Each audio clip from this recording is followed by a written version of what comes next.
Ay mga kalulu, isa sa mga OG at legendary na pagawaan ng kakanin dito sa Tondo na talagang blockbuster ang pila at binabalik-balikan ng mga tao. Yung tipong unang kagat, mapapalulukas sarap. Dito lang yan kay Willie and Frida Kakanin. Halos 4 na dekada na silang gumagawa ng mga kakanin. Tulad ng kalamay biko, rice cake, maha, sapin-sapin na talagang hinahanap-hanap ng mga tao may okasyon man o wala dahil sa sarap ng kanilang mga kakanin na minanapa sa kanilang mga magulang. Ano, mahilig ka ba sa kakanin? Tara, puntahan na natin! Good afternoon ate. Yes po, good afternoon po. Ano yung mga ino-offer yung klaseng mga kakanin dito? Meron po kaming kalamay, rice cake, saka sapin-sapin po. Wow, talagang kayo mismo gumagawa? Opo. Gano'n na kayo katagal dito ang gumagawa 30 years plus na po. 30 years na, gano'n na katagal? Yes po. Yes Wow, grabe naman talagang isa sa mga OG dito sa Tondo no? Yes po. Tuwing anong oras po kayo nag-open tsaka nagsasara? 3 a.m. po hanggang 7 p.m. po. Saan po yung exact location niyo po? 399 Coral Street, Tondo, Manila. Wow, okay, sige. Nakakailang bilao kayo ng kakanin dito? Or ilang bilao na gagawa niyo sa isang araw? Mga nasa 50 po plus. 50 plus Depende na po bilao? sa tendera na sa umaga po na bumibili. Depende rin sa bumibili. Sa umaga po kasi puro tendera namin, yung mga naglalako po sa labas. Pero po, mga gantong oras na hapon po, puro mga walk-in lang po, yung mga panghanda-handa. Mga panghanda, mga walk-in. Tapos iba pa rin yung nilalako nyo. Yes po. Ganun pala yung mga ano nyo dito, no? Opo. Okay, sige, te. Ano yung mga kadalasan mong binibili dito or in-order? Ito po, yung ganito po. Mas mabenta po itong Ano yan? kalamay. Kalamay? Kalamay po, ito po talaga yung Ayun yung pinakamabenta nyo talagang binibili. Okasyon man o hindi, mabenta. Yes po. Oh, no. Okay, magkano yung presyo ng mga bilao nyo, yung mga price Pag nyo? ganito po kalaki, 450 po.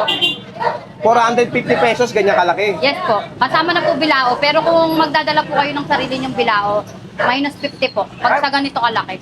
Minus 50 pag may sariling bilao. Yes po.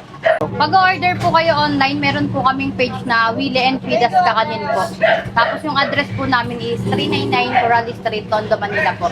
Wow! Sige, ate, tikman natin yung mga bestseller mo kalamay dyan. Sige po. Ngayon mga kalulo, nandito tayo sa kahabaan ng Coral Street, Tondo, Manila. Nandito tayo mismo sa pagawaan ng mga kakanina tulad netong kalamay. Sa halagang 200 pesos, meron silang small, iba-iba yung price nila, depende sa laki ng bilao.